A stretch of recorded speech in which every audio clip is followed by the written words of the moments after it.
आपने फॉर्म 45 जैसे हमने, जहां हमें एतराज़ है, ये नहीं हो सकता कि 6-6, 7-7, 8-8 दफ़ा का जीता हुआ एमएनए हार जाए और वहां कहा जाए ये सही हारा है, और जो काउंसलर कभी इलेक्ट नहीं हुए अपने हलकों से वो जो फॉर्म 45 जो है वो जाली हैं। ये नहीं हो सकता। लेकिन हमने एतराज़ जो हमारे हैं वो हमें फोरम पे लेकर गए हैं। मुल्क में एक कानून है, मुल्क में एक ज़ाब्ता है। ये नहीं हो सकता कि जब आप इलेक्शन हार जाएं तो डी चौक पे कब्रें खोद दें, सुप्रीम कोर्ट के बाद गंदे कपड़े लटका दें, ओए आईजी मैं तुम्हें छोड़ूंगा नहीं, 4 हल्के खोलो, 4 हल्के खोले जाएं तो धांधली साबित ना हो। ये 2014 नहीं है। फिर आपको आपके एहतसाब के लिए बुलाया जाए तो आप रियासत पे चढ़ दौड़ें, आप मार दें, जला दें, गिरा दें, शोधा के मुजस्मे यादगारों को तबाह कर दें, उनको उनकी बेहुरमती करें और आप कहें कि आपकी बात मान ली जाए और आपसे हिसाब ना मांगा जाए। इलेक्शन के अंदर ये फितना गिरोह है, ये साजिशी गिरोह है। ये बयान में क्या कहता है कि मैं खैबर पख्तूनख्वा को ढाका बनाऊंगा। ये बयानात दिए जा रहे हैं और इसी शख्स ने जिसकी पार्टी ये बयानात दे रही है, इसने कहा था कि मैं पाकिस्तान के टुकड़े टुकड़े करूंगा। और एक इलेक्शन के ऊपर, और इलेक्शन में अगर हमें भी इतराज़ है, आपको भी इतराज़ है और जमातों को इतराज़ है, जिस जगह के ऊपर इरेगुलरिटी नज़र आ रही है आप इलेक्शन कमीशन में ले जाएं। और इलेक्शन कमीशन के बाद अगर नहीं आपका दिल ठंडा होता, हम भी उसके आगे फोरम यूटिलाइज करेंगे। आप ट्राइब्यूनल्स में ले जाएं, उसके बाद हाई कोर्ट्स में चले जाएं, उसके बाद सुप्रीम कोर्ट में चले जाएं। हम नहीं गए थे, हम भी गए थे।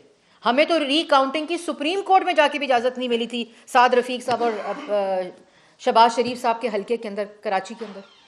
यहाँ हाई कोर्ट स्टे दे रही हैं, रोक रही हैं रिजल्ट्स। मतलब जो गुस्सा करे, जो डंडा चलाए, जो बदतमीज़ी करे, जो झूठ बोले, जो जालसाजी करे, उसका बयानिया है ये। जब मैंने मीडिया पे ये बोला कि ये फॉर्म 45 नहीं है, हमारे फॉर्म 45 दूसरे हैं जो आरओ के पास से हमें मिले हैं, और ये जब उन्होंने चलाए तो उनको भी पता चला कितनी इंस्टेंसेस के ऊपर रिजल्ट्स कोड जो फॉर्म्स के जरिए हो रहा था उनको बदला भी गया स्क्रीन्स के ऊपर।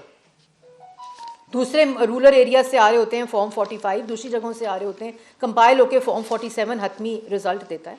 तमाशा बनाई रखा, तमाशा बनाई रखा। जिन सीटों से हार जाएं, इनका ख्याल है कि तकरीबन 1055 सीटें और ये 2000 जीत जाए। ये मुल्क में अनारकी फैलाना चाहते हैं।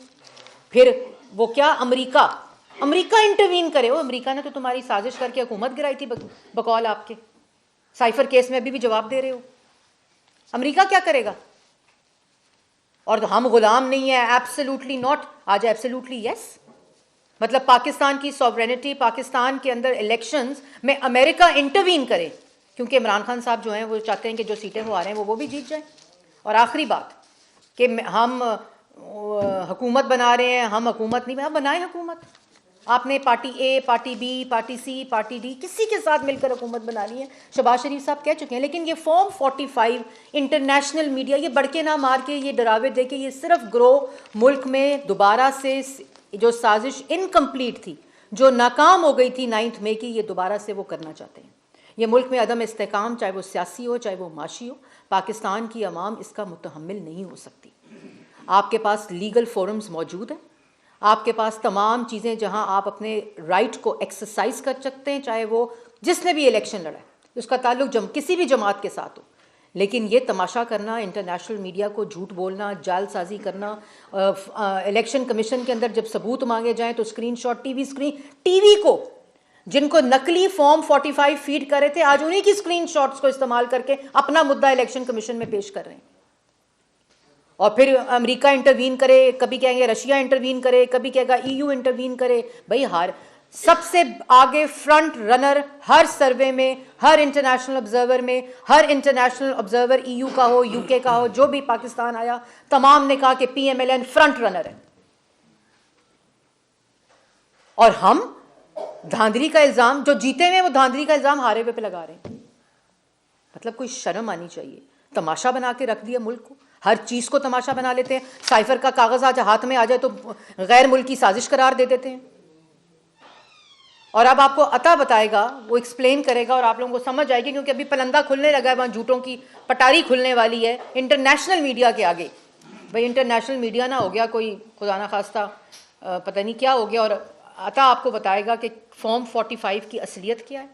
इन्होंने कैसे इसको अपने बयानिए के लिए झूठी तौर पर इस्तेमाल किया, किस तरह मीडिया को इस्तेमाल किया इन्होंने, मीडिया में बैठे चंद अनासर को इस्तेमाल करके इन्होंने झूठा बयानिया बनाया और हमें ये कहा गया आप बोले क्यों नहीं। हम एक जिम्मेदार जमात हैं, सबसे ज़्यादा नुकसान उन्होंने हमें पहुंचाने की कोशिश की। आज हमारे पास तमाम शवाहिद मौजूद हैं, हमारे पास वो कोई पटारी नहीं है बंदरों वाली के जब चाहे वो पटारी चलनी शुरू हो जाए। हम एक ज़िम्मेदार जमात हैं, हमारे पास तमाम इस वक्त अटेस्टेड चीज़ें मौजूद हैं जो हमने इलेक्शन कमीशन में जमा कराई हैं और यही वो फोरम है। और अब आपको असलियत फॉर्म 45 की अता तारर साहब बताते हैं। बहुत शुक्रिया जी, मैं बड़ा मशकूर हूँ। ये तरीके इंसाफ की तरफ से जो इन्होंने खैबर पख्तूनख्वा में अरबों रुपया कमाया था, एक सेल कायम किया गया और ये जो सेल कायम किया गया तकरीबन 100 अरब रुपया इस पे खर्च किया गया। ये जो डिजिटल टेररिज्म है, मैं इसको डिजिटल टेररिज्म इसलिए कहता हूँ क्योंकि बाकायदा बैरूनी ताकतों की मदद से और मनसूबा बंदी के तहत रिजल्ट्स को मैनिपुलेट करने की कोशिश की गई।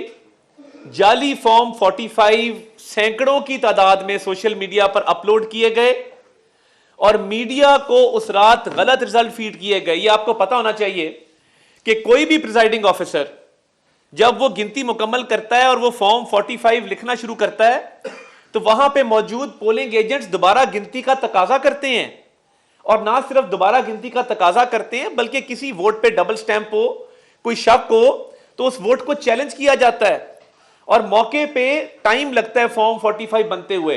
और उसके बाद पूरा एक मरला है कि जब आप प्रिजाइडिंग अफसर ने रिटर्निंग अफसर के दफ्तर जाना होता है तो बाकायदा उसको सिक्योरिटी फराहम की जाती है, गाड़ी फराहम की जाती है और वो बाकायदा गाड़ी में बैठ के रिटर्निंग अफसर के दफ्तर जाता है और फॉर्म 45 जमा कराता है। यहां पे हुआ ये कुछ फॉर्म 45 मेरे हाथ है जो मेरे मुखालफों ने आरओ ऑफिस जमा कराए थे। अब ये आप देख सकते हैं, इस पे आपको अंगूठा लगन सिर्फ स्याही नजर आ रही है, अंगूठा कोई नहीं है। ये आप देखें, इस पे अंगूठा कोई नहीं है। अब ये जो उजलत में फॉर्म 45 पीटीआई ने तैयार किए और सैकड़ों की तादाद में सोशल मीडिया पर चढ़ाए, इसका नतीजा क्या निकला? नतीजा इसका ये निकला कि रिजल्ट आना शुरू हो गए।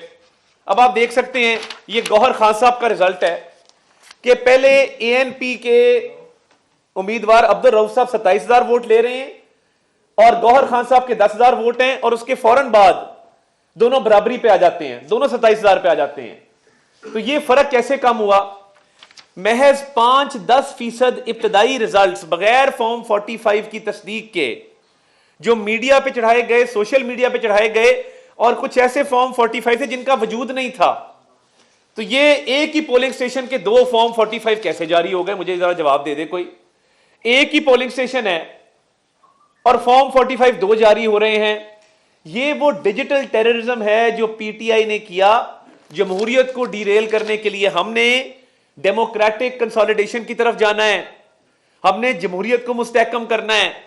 यानी केपीके के अंदर आप सीटें जीतते हैं, वहां पे आप शाबाशें ले रहे हैं, वहां पे आप जश्न मना रहे हैं और आप पंजाब में सीटें हारते हैं तो वहां पे आप धांधली का रोना रोते हैं।